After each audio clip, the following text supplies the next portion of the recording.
오늘 첫 소식은 이겁니다. 대전의 한 초등학교에서 여교사가 초등학교 1학년 학생을 흉기로 살해해서 큰 충격을 주고 있습니다. 이 교사 정신질환으로 휴직에 들어갔다가 조기 복직했는데요. 범행 당일에는 인근 마트에서 직접 범행 도구도 구매한 걸로 확인됐습니다. 취재 기자 연결해서 자세한 소식 알아보죠. 고승현 기자, 경찰 수사 상황도 전해주시죠. 네, 초등학교 1학년 김하늘 양을 흉기로 살해한 뒤 본인도 자해를 시도한 여교사는 현재 병원에서 치료를 받고 있습니다. 경찰은 오늘 오전 국립과학수사연구원에 하늘 양의 시신 부검을 의뢰하고 여교사를 상대로 체포영장을 신청했는데요.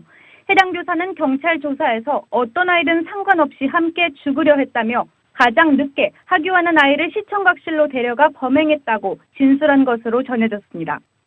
또 범행 도구는 사건 발생 당일인 어제 오후 학교 인근의 한 마트에서 여교사가 직접 구매한 것으로 조사됐습니다. 다만 학교 복도 등 내부에는 CCTV가 없어 범행 현장을 정확하게 확인할 수 없고 교사의 유서 등도 발견되지 않은 상황입니다.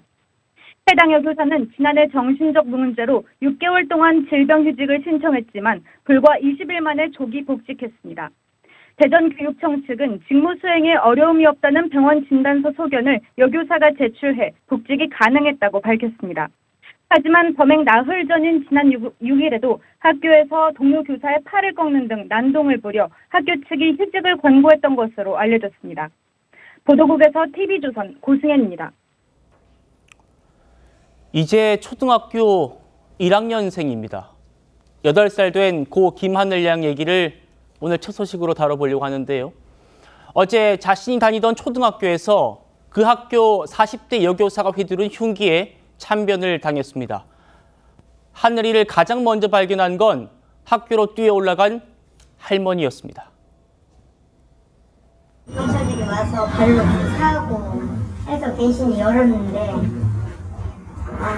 우리 애들 보지 말라고 그러더라고요. 이미 제가 볼 때는 사망했다고 생각을 했어요. 피가 너무 많고 얼굴을 부모님이 안 봤으면 좋겠다고 하늘이를 들것에다 싣고 나오는데 벌써 이렇게 몸이 다 쳐져 있더라고요. 저를 비롯해서요.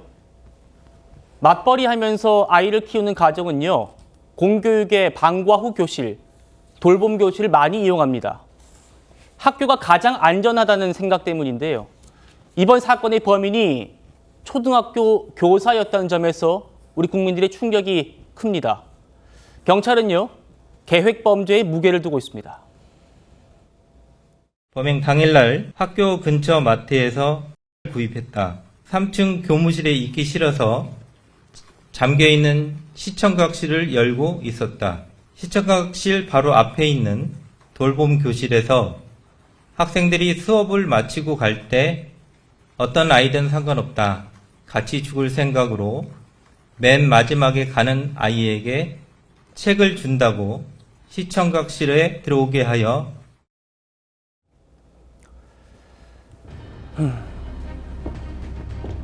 돌봄 교실에서 사고가 난 건 아닙니다. 돌봄 교실에서 나오고 나서 그 학교의 다른 선생님에게 초등학교 1학년 여학생이 참변을 당한 겁니다. 가해교사는요, 책을 보여주겠다면서 돌봄 교실을 나서서 하교하는 하늘이에게 접근합니다. 하늘이를 시청각실로 유인한 뒤에 그날 구매한 과도, 흉기를 휘둘러서 살해했습니다.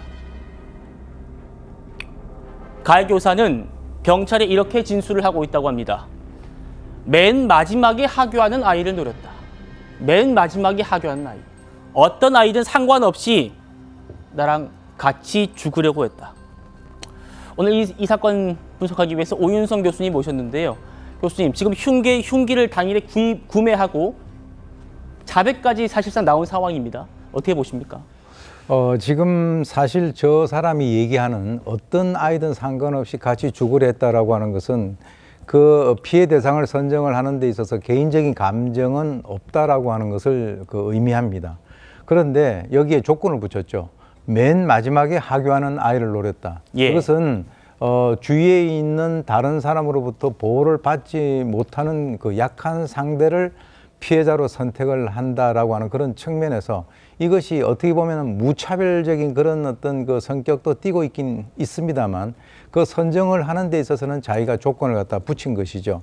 그래서 이것을 보게 되면은 지난주부터 사실 이 피해자 같은 경우에 미술학원에 가기 위해서 4시 40분까지 거기에 있었던 아이는 바로 그 아이 하나밖에 없었다라고 한다면 지금 피해자의 그 유가족이 주장을 하고 있는 이 아이를 이전에 좀 눈여겨보고 있는 그 상황에서 범죄를 저질렀을 가능성도 우리가 결코 배제할 수 없다고 봅니다. 예. 이 가해 교사와 하늘이는요, 일면식도 없는 서로 모르는 사이였다는 게 경찰의 지금 판단입니다. 그러면 이 교사는 왜 이런 범행을 저질렀을까요? 경찰 얘기 계속 들어보시죠. 18년도부터 우울증 치료를 받았다. 휴직 중에 자살 생각을 한 적이 있다. 복직 후에 3일 후 짜증이 났다. 교감 선생님이 수업을 못 들어가게 했다. 교수님, 같이 CCTV 좀 보시죠. 지금 가해 교사가 흉기를 구매하는 걸로 추정되는 장면입니다. 경찰에서 확보를 한 CCTV일 텐데 좀 자세히 보면요. 오른손에 검은 봉투가 하나 들려 있답니다. 자, 이겁니다. 저 안에 이제 흉기가 들어있을 것으로 경찰은 지금 추정을 하고 있는데 지금 자신은 마지막 하교하는 아이를 노렸다 이런 진술은 하고 있지만 저 흉기는 스스로 자해를 하기 위한 것이었다. 또 이렇게 지금 주장을 하고 있답니다. 계획 범죄였는지 이 부분을 지금 경찰이 따져보고 있는데 앞으로 수사 어떻게 좀 진행돼야 됩니까? 네, 지금 이제 경찰은 추가로 이제 교사의 개인 휴대폰을 확보해서 포렌식을 거쳐서 해당 주장의 신빙성을 파악을 할 계획이다라고 하는데 저는 개인적으로 그것은 좀 약간 부족한 것 같고요. 아까 제가 이제 말씀드렸던 저 흉기를 마트에서 구입한 시기가 굉장히 중요한 건데 뭔가 구입을 해야 되겠다라고 마음을 먹었다라고 하는 것은 뭔가 어떤 그 마음의 변화가 있었다라고 하는 것 아니겠어요? 그런데 본인은 뭐 어떻게 보면 뭐 자기가 극단적 선택을 하기 위해서 저걸 구입을 했다라고 얘기를 하면서도 마지막으로 하교하는 학생과 어떤 학생이라도 자기 같이 죽으려고 했다라고 얘기하는 것이 그 자체가 어떤 그 논리적인 모순을 가지고 있고요. 이 범죄가 발생되게 되면 늘상 그 범죄자들이 하는 얘기가 뭐 나는 우발적이었다라고 하는 그 정도의 얘기 정도로 우리가 이해를 해야지 실제로 이 사람이 뭐 자기가 주장을 한다고 해서 그것이 뭐 우발이 계획이 우발이 된다든가 이렇게 되는 것은 아니기 때문에 저는 지금 현재 어떤 그 당하고 있는 그런 정신 상태에서 횡설수설하고 있는 그 이상도 이하도 아니다 이렇게 봅니다. 그렇군요.